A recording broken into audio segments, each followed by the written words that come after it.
Pre మార్కెట్కి సంబంధించిన ప్రధాన అంశాలు చర్చించుకుందాం. ముందుగా మిత్రులందరికీ స్వాగతం. ఈరోజు సెప్టెంబర్ 26వ తారీఖు శుక్రవారం. ముందుగా ఏడిఆర్ సెంటిమెంట్ ఎలా ఉందనేది పరిశీలన చేసినట్టే Infosys, doctor Reddy's labs, Wipro, ICICI bank, HDFC bank ADRs అన్నీ కూడా నెగిటివ్లో అయితే క్లోజ్ అయినాయి. మొత్తం మీద ఏడిఆర్స్ నుంచి స్ట్రాంగ్ నెగిటివ్ సెంటిమెంట్ అనేది కనిపిస్తూ ఉంది. ఇక నిన్నటి రోజున ఇండియన్ ఇండిసెస్ ఎలా పర్ఫామ్ చేసినాయి అనేది పరిశీలన చేసినట్టే Nifty reality, Nifty IT, Nifty auto అనేది హెవీగా సెల్ ఆఫ్ అనేది జరిగింది. టాప్ లూజర్స్గా క్లోజ్ అయ్యాయి. నిఫ్టీ మెటల్ మాత్రం స్లైట్గా గ్రీన్లో క్లోజ్ అయింది. మొత్తం మీద 95% పైన ఇండియన్ ఇండిసెస్ వచ్చేసరికి నెగిటివ్లోనే క్లోజ్ అయినాయి. ఇక గ్లోబల్గా మార్కెట్స్ ఎలా ఉన్నాయి అనేది పరిశీలన చేసినట్టే రష్యా టాప్ లూజర్గా కనిపిస్తూ ఉంది. ఏషియా మార్కెట్ జపాన్ అండర్ ప్రెషర్లో ఉంది. హాంకాంగ్ కానీ, చైనా, లండన్, ఫ్రాన్స్ ఇవి నెగిటివ్లో ట్రేడ్ అవుతూ ఉండగా యుఎస్ 500 స్లైట్ గ్రీన్లో ఉంది. South Korea and Dow Jones industrial average futures, Germany, Europe stocks అనేది కొద్దిగా గ్రీన్లో ట్రేడ్ అవుతున్నాయి. మొత్తం మీద గ్లోబల్గా స్టిల్ కొంచెం వీక్ సెంటిమెంట్ అనేది కనిపిస్తూ ఉంది. ఇక యూఎస్కి సంబంధించిన టాప్ 30 కంపెనీస్ నిన్నటి రోజున ఏ విధంగా క్లోజ్ అయినాయి అనేది పరిశీలన చేసినట్టే డౌ, అమెజాన్, నైకే టాప్ లూజర్స్గా క్లోజ్ అవగా ఇంటెల్, ఐబిఎం, యాపిల్ అనేది పాజిటివ్గా అయితే క్లోజ్ అయ్యాయి. అయితే క్లోజ్ అయిన విధానంలో 60% పైన స్టాక్స్ ఏంటంటే నెగిటివ్గానే క్లోజ్ అయినాయి. గ్లోబల్గా ఎకనామిక్ క్యాలెండర్ అనేది పరిశీలన చేసినట్టయితే నిన్నటి రోజున డ్యూరబుల్ గూడ్స్ ఆర్డర్స్ డేటా అనేది పాజిటివ్గా రావడం జరిగింది. అంటే దీర్ఘకాలం అనే వస్తువులకి డిమాండ్ ఉందా లేదా అనేది నంబర్ చెప్తుంది. ఇదైతే పాజిటివ్గానే వచ్చింది. ఇక యూఎస్కి సంబంధించిన జీడిపి డేటా కూడా పాజిటివ్గా రావడం అనేది జరిగింది. ప్రీవియస్గా -0.5% ఉండేది. అందరూ కూడా 3.3% పెరుగుతుందని ఇంక్రీజ్ చేశారు. బట్ 3.8% అనేది నంబర్ ఇవ్వడం జరిగింది, which is a positive factor. ఇక మొట్టమొదటిసారి నిరుద్యోగ భృతికి అప్లై చేసుకునే వారి సంఖ్య కూడా తగ్గింది. అంటే నిరుద్యోగ సమస్య తగ్గింది అనుకోవచ్చు. అది కూడా positive. Existing home sales data అనేది కూడా రిలీజ్ అయింది. ఇది కూడా పాజిటివ్గా రావడం అనేది జరిగింది.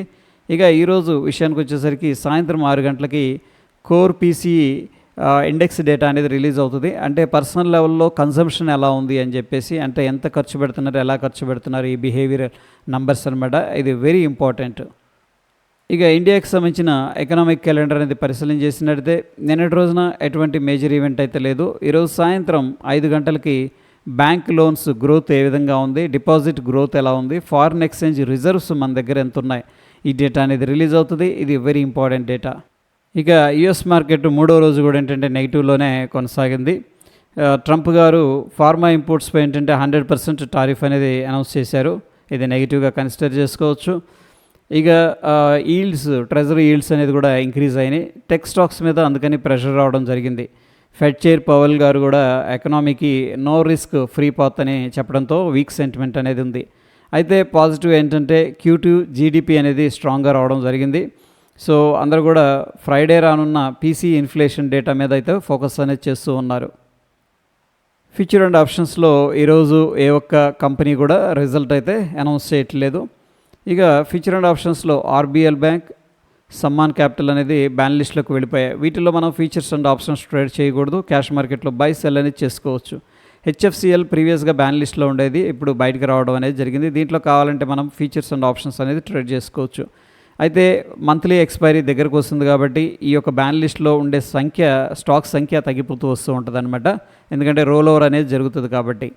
ఇక నిఫ్టీ హీట్ మ్యాప్ అనేది పరిశీలన చేసినట్టయితే BEL, Hero motor corp, Hindalco, Axis bank top గెయినర్స్గా క్లోజ్ అవగా Trent, Tata motors, power grid అనేది అఫ్కోర్స్ టీసీఎస్, ఏషియా.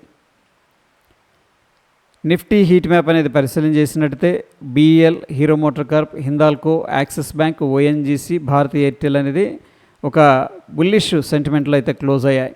ఇక Trent, Asian paint, TCS, Tata motor, power grid అనేది టాప్ లూజర్స్గా క్లోజ్ అయ్యాయి. Individual stocks Hindustan zinc, VEDL, oil, BEL, PNB housing అనేది వీటిల్లో సిగ్నిఫికెంట్గా లాంగ్ బిల్డప్ అనేది జరుగుతున్నట్టు డేటా అనేది చూపిస్తుంది. ప్రైస్ ఇంక్రీజ్ అవుతుంది, ఓపెన్ ఇంట్రెస్ట్ కూడా ఇంక్రీజ్ అవుతుంది. అంటే కొద్దిగా పైకి వెళ్తుంది అని చెప్పేసి ఓ ఎక్స్పెక్టేషన్ పార్టిసిపెంట్స్లో ఉంది. RBL bank, HFCL, hero motor Corp వీటిల్లో సిగ్నిఫికెంట్గా షార్ట్ కవరింగ్ అనేది జరుగుతుంది. ఎవరైతే షార్ట్ చేశారో కిందకి వెళుతుందని ప్రాబ్లీ వాళ్ళు రికవర్ చేస్తున్నారు. Kalyan jewellers, Trent, power grid, prestige, Godrej properties వీటిల్లో సిగ్నిఫికెంట్గా షార్ట్ బిల్డప్ అనేది జరుగుతున్నట్టు డేటా చూపిస్తుంది. అంటే ప్రైస్ కిందకి వెళ్ళిపోతుంది, ఓపెన్ ఇంట్రెస్ట్ ఏమో ఇంక్రీజ్ అవుతుంది. ఈ స్టాక్స్లో కొద్దిగా ప్రెషర్ ఉంటుంది అని పార్టిసిపెంట్స్ నుంచి ఓ ఎక్స్పెక్టేషన్ ఉంది. Inox wind, Cholamandalam finance, IREDA, doctor Reddy's labs, Lupin వీటిల్లో సిగ్నిఫికెంట్గా లాంగ్ అన్వైండింగ్ అనేది జరుగుతుంది. అంటే ఎవరైతే లాంగ్ హోల్డ్ చేస్తున్నారో వాళ్ళు ఎగ్జిట్ అవుతున్నట్టు డేటా అనేది చెప్తూ ఉంది. ఇక ఫీచర్స్ బిల్డప్ మనం పరిశీలన చేసినట్టయితే so long side 15% and significant long 5%. So ఇది ప్లస్ ఇది యాడ్ చేసి మొత్తం మీద 20% లాంగ్ సైడ్ ఉన్నట్టు మనం అర్థం చేసుకోవచ్చు. ఇక మిగతా అరౌండ్ 80% ఏంటంటే షార్ట్ సైడ్ అనేది ఉన్నట్టు చెప్తూ ఉంది. అంటే చాలామంది ఇంకొంచెం కిందకి వెళుతుంది అని ఓ ఎక్స్పెక్టేషన్ పార్టిసిపెంట్స్లో ఉంది. నిఫ్టీకి సంబంధించిన ఫ్యూచర్ చార్ట్ అనేది మనం అబ్జర్వ్ చేస్తూ వస్తున్నాం. గత 1, 2, 3, 4, 5 రోజుల నుంచి కూడా నెగిటివ్లోనే ఉంది. నిన్నటి రోజున కొద్దిగా పెద్ద క్యాండిల్ అనేది ఫార్మేషన్ జరిగింది నెగిటివ్గా. So based on the price and open interest interpretation ఏం చెప్తుందంటే షార్ట్ బిల్డప్ అనేది చూపిస్తుంది. అంటే ఇంకా కొద్దిగా కిందకు వెళుతుందని చెప్పేసి పార్టిసిపెంట్స్ పొజిషన్స్ క్రియేట్ చేశారు. ఇక ఈరోజు ఎటువంటి ఇండెక్స్లో కూడా ఎక్స్పైరీ అయితే లేదు. పార్టిసిపెంట్ వాయిస్ డేటా అనేది మనం పరిశీలన చేసినట్టయితే ఎఫ్ఐఎస్ ఇండెక్స్ ఫీచర్స్ ద్వారా, ఇండెక్స్ ఆప్షన్స్ ద్వారా స్టాక్స్లో కూడా బ్యారిష్గా ఉన్నారు. మొత్తం మీద వీళ్ళైతే బుల్లిష్గా లేరు. అసలు ప్రొప్రైటరీ ఇండెక్స్ ఫీచర్స్లో బ్యారిష్గా ఉన్నారు, స్టాక్ ఫీచర్స్లో బుల్లిష్గా ఉన్నారు, క్లయింట్ అన్నిట్లో కూడా బుల్లిష్గా ఉన్నారు. ఇక డిఐఎస్ వచ్చేసరికి ఇండెక్స్ ఫీచర్స్లో కొద్దిగా బుల్లిష్గా ఉన్నారు, స్టాక్ ఫీచర్స్లో బేరిష్గా ఉన్నారు. ప్రాబ్లీ స్టాక్స్ హెడ్జింగ్ చేస్తున్నట్టున్నారు ఫీచర్స్తో.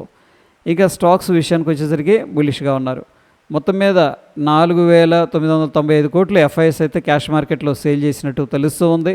ఇది రీసెంట్గా పెద్ద అమౌంట్ అనమాట. ఇక డిఐఎస్ వచ్చేసరికి 5,103 కోట్లు క్యాష్ మార్కెట్లో బై చేశారు. సో మొత్తం మీద ఎఫ్ఐఎస్ సెల్లింగ్ చేస్తూ మార్కెట్ని డ్రాగ్ చేస్తూ ఉన్నారు, డిఐఎస్ బై చేస్తూ మార్కెట్కి అయితే సపోర్ట్ చేస్తూ ఉన్నారు. ఇక ఇండియా విక్స్ అనేది పరిశీలన చేసినట్టయితే నిన్నటి రోజున 2.47% ఇండియా విక్స్ అనేది రైజ్ అయింది. ప్రస్తుతానికి ఇండియన్ మార్కెట్స్లో వోలటాలిటీ ఉందని చెప్పేసి ఇండియా విక్స్ చెప్తుంది. ఇక డాలర్ ఇండెక్స్ విషయానికి వచ్చేసరికి ప్రీవియస్గా ఒక సపోర్ట్ తీసుకొని అక్కడి నుంచి కూడా హైర్ హైస్ క్రియేట్ చేసుకుంటూ పైకి వెళుతుంది. Dow Jones industrial average futures అనేది మనం అబ్జర్వ్ చేసినట్టయితే గత 3 రోజుల నుంచి కూడా నెగిటివ్గానే క్లోజ్ అయింది. అఫ్కోర్స్ ఈరోజు అయితే 12 పాయింట్లు నెగిటివ్గా ఉంది. ఇక నిఫ్టీ విషయానికి వచ్చేసరికి ఇమీడియట్గా 24,825 అనేది మనకున్న సపోర్ట్ అనమాట. ఇక రెసిస్టెన్స్ వచ్చేసరికి 25,000 లెవెల్ అనేది కనిపిస్తూ ఉంది. సెన్సెక్స్ 81,523 ఇమీడియట్గా ఉన్న రెసిస్టెన్స్, 80,489 ఇమీడియట్గా ఉన్న సపోర్టు. ఇక బ్యాంక్ నిఫ్టీ విషయానికి వచ్చేసరికి 55,534 ఇమీడియట్గా ఉన్న రెసిస్టెన్స్, 54,852 ఇమీడియట్గా ఉన్న సపోర్టు. ఇక గిఫ్ట్ నిఫ్టీ అనేది అగైన్ నెగిటివ్ సర్ప్రైజ్ ఇచ్చింది. నిన్నటి రోజున ఇక్కడ క్లోజ్ అయింది, బట్ ఈరోజు ఇక్కడ ఓపెన్ అయిందనమాట. అంటే గ్యాప్ డౌన్ అయింది. ఓపెన్ అయిన తర్వాత కూడా చాలా కిందకు వెళ్ళింది. కిందకు వెళ్ళి ఇక్కడ నుంచి బౌన్స్ అనేది జరిగింది. సో మనం చూస్తున్న సమయానికి ఒక 55 పాయింట్లు నెగిటివ్గా ఉందన్నమాట. ఇక నంబర్ అనేది చూస్తే 24,907 దగ్గర గిఫ్ట్ నిఫ్టీ ఫ్యూచర్ అనేది ట్రేడ్ అవుతూ ఉంది. ఇంకా మన నిఫ్టీ ఫ్యూచర్ ఏమో 24,967 దగ్గర క్లోజ్ అయింది. సో ఇక్కడ దగ్గర 60 పాయింట్లు అనేది నెగిటివ్గా ఉంది. So based on the gift Nifty ఏంటంటే మనం గ్యాప్ డౌన్ అనేది ఎక్స్పెక్ట్ అయితే చేసుకోవచ్చు. ఇక గోల్డ్ అనేది పరిశీలన చేసినట్టయితే షార్ట్ టర్మ్లో కొద్దిగా ప్రాఫిట్ బుకింగ్ అనేది జరుగుతుంది. 1,14,250 అనేది ఇమీడియట్గా ఉన్న రెసిస్టెన్స్, 1,11,600 అనేది ఇమీడియట్గా ఉన్న సపోర్టు. ఇక సిల్వర్ విషయానికి వచ్చేసరికి 1,38,730 అనేది ఇమీడియట్గా ఉన్న రెసిస్టెన్స్, 1,35,700 అనేది ఇమీడియట్గా ఉన్న సపోర్టు. క్రూడ్ ఆయిల్ విషయానికి వచ్చేసరికి సో ప్రీవియస్గా ఇక్కడ డబ్ల్యూ ప్యాటర్న్ అనేది బ్రేక్అవుట్ అయింది. ఆ సేమ్ లెవెల్ అనేది సపోర్ట్ లాగా తీసుకుంది. ఇక్కడ ప్రస్తుతానికి ఏంటంటే బుల్లిష్గా ఉంది. 5,825 అనేది ఇమీడియట్గా ఉన్న రెసిస్టెన్స్, 5,698 అనేది ఇమీడియట్గా ఉన్న సపోర్టు. ఇక న్యాచురల్ గ్యాస్ విషయానికి వచ్చేసరికి 265 అనేది ఇమీడియట్గా ఉన్న రెసిస్టెన్స్, 244 అనేది ఇమీడియట్గా ఉన్న సపోర్టు. ఇక బిట్కాయిన్ వచ్చేసరికి నిన్నటి రోజున మ్యాసివ్ సెల్ ఆఫ్ అనేది జరిగింది. సో ప్రస్తుతానికి మనకి ఇది ఇంపార్టెంట్ సపోర్ట్ లాగా ఉండే అవకాశం ఉంది. 1,09,877 అనేది రెసిస్టెన్స్, 1,07,222 అనేది ఇంపార్టెంట్ సపోర్ట్ అనమాట. ఇక ఇండివిజువల్ స్టాక్స్ చాలా వాటికి న్యూస్లో ఉన్నాయన్నమాట. అయితే దీని యొక్క సమరీ అనేది నేను ఇక్కడ అప్డేట్ చేశాను. రైట్స్ వచ్చేసరికి సౌత్ ఆఫ్రికా నుండి $18 మిలియన్ వర్త్ ఉన్న ఆర్డర్ అనేది రావడం జరిగింది. ఇది పాజిటివ్గా మనం కన్సిడర్ చేసుకోవచ్చు. సీగల్ ఇండియా వీళ్ళకి జిఎంఏడిఏ నుంచి రోడ్ ప్రాజెక్ట్ కాంట్రాక్ట్ అనేది దక్కించుకుంది, ఇది పాజిటివ్. ఎక్సైడ్ ఇండస్ట్రీస్కి ఈవీ బ్యాటరీ యూనిట్కి 80 crore ఫ్రెష్ ఇన్వెస్ట్మెంట్ వచ్చింది, ఇది positive. Tata Motors cyber recovery update అనేది రావడం జరిగింది, ప్రస్తుతానికి న్యూట్రల్గా అయితే కన్సిడర్ చేసుకోవచ్చు. నువోకో విస్తాస్ వచ్చేసరికి 112 crores ట్యాక్స్ డిమాండ్ నోటీస్ అనేది రావడం జరిగింది, అంటే ట్యాక్స్ కట్టాలని చెప్పేసి. సో ఇది నెగిటివ్గా కన్సిడర్ చేసుకోవచ్చు. బిహెచ్ఈఎల్ గవర్నమెంట్ ఏంటంటే జాయింట్ వెంచర్ ప్రపోజల్ని రిజెక్ట్ చేసింది, ఇది నెగిటివ్గా కన్సిడర్ చేసుకోవచ్చు. సుప్రీం పెట్రోకెమికల్ ఇది new ABS plant production start చేసింది, అది పాజిటివ్.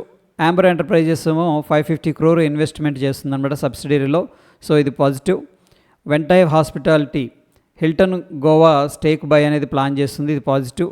పాలీక్యాబ్ ఇండియా ఏమో ప్రమోటర్స్ స్టేక్ అనేది సెల్ చేశారు, 1739 కోట్లు విలువ కలిగింది, negative. GRM overseas promoters 58 crore stake sell చేసినట్టు తెలుస్తుంది, నెగిటివ్. ఆఫీస్ స్పేస్ ఆర్గు ఇన్వెస్ట్మెంట్ స్టేక్ అనేది సేల్ చేసింది, అంటే వన్ ఆఫ్ ద ప్రమోటర్ అనుకోవచ్చు, negative. Dev accelerator investment stake hike చేశారు, అంటే ఇంక్రీజ్ చేశారు, positive. Satvik green energy and GK energy ఈరోజు మెయిన్ బోర్డులో లిస్టింగ్ అనేది అవుతుంది, ఇది మనం పాజిటివ్గానే తీసుకోవచ్చు. సిద్ధి కాట్స్ ఎస్ఎంఈ లిస్టింగ్ అనేది జరుగుతుంది, పాజిటివ్గా కన్సిడర్ చేసుకోవచ్చు. సో ఒకసారి కావాలంటే కూడా పాస్ చేసి ఈ యొక్క స్క్రీన్ షాట్ అనేది మీరు తీసుకోండి. ఇక టెక్నికల్గా ఇండికేటర్స్ ఏం చెప్తున్నాయి అనేది మనం పరిశీలన చేసినట్టయితే బ్యాంక్ నిఫ్టీ డైలీలో న్యూట్రల్గా ఉంది, లోవర్ టైం ఫ్రేమ్లో సెల్లింగ్ అనేది అడ్వైస్ చేస్తూ ఉంది. నిఫ్టీ 50 విషయానికి వచ్చేసరికి మనకి డైలీలోనేమో సెల్ ఉంది, లోవర్ టైం ఫ్రేమ్లోనేమో స్ట్రాంగ్ సెల్ అనేది అడ్వైస్ చేస్తూ ఉంది. ఫ్రెండ్స్, ప్రస్తుతం ఉన్న సిచ్యువేషన్లో మనకి గ్లోబల్గా మార్కెట్స్ అనేది అంత స్ట్రాంగ్గా లేవు. ఇక ఏడిఆర్స్ నుంచి స్టిల్ ఏంటంటే వీక్ సంకేతాలు అనేది కనిపిస్తూ ఉన్నాయి. ప్రోబ్లీ ఈరోజు కిందకి వెళ్ళాక అక్కడ నుంచి ఏదన్నా బౌన్స్ జరగవచ్చు, బట్ ఇనీషియల్గా కొద్ది సెల్లింగ్ ప్రెషర్ అనేది ఉండొచ్చు. సో ప్రస్తుతం సిచ్యువేషన్లో wait and watch and important resistance levels దగ్గర సెల్లింగ్ జరుగుతుంది, అండ్ మేజర్ సపోర్ట్ దగ్గర మాత్రమే మనం బయింగ్ అనేది ప్లాన్ చేసుకుంటే బాగుంటుంది అనేది నా అభిప్రాయం. ఇది ప్రీ మార్కెట్కి సంబంధించిన అప్డేట్స్. ఎటువంటి క్రిటికల్ అప్డేట్స్ నేను టెలిగ్రామ్లో అయితే షేర్ చేస్తాను. ఫ్రెండ్స్, ఈ ఎఫర్ట్స్ హెల్ప్ అవుతున్నాయంటే తప్పకుండా లైక్ చేసి మీ యొక్క సపోర్ట్ అనేది తెలియజేయండి. మరొక ఇంట్రెస్టింగ్ ఎపిసోడ్లో మళ్ళీ కలుసుకుందాం. Stay tune. ధన్యవాదాలు.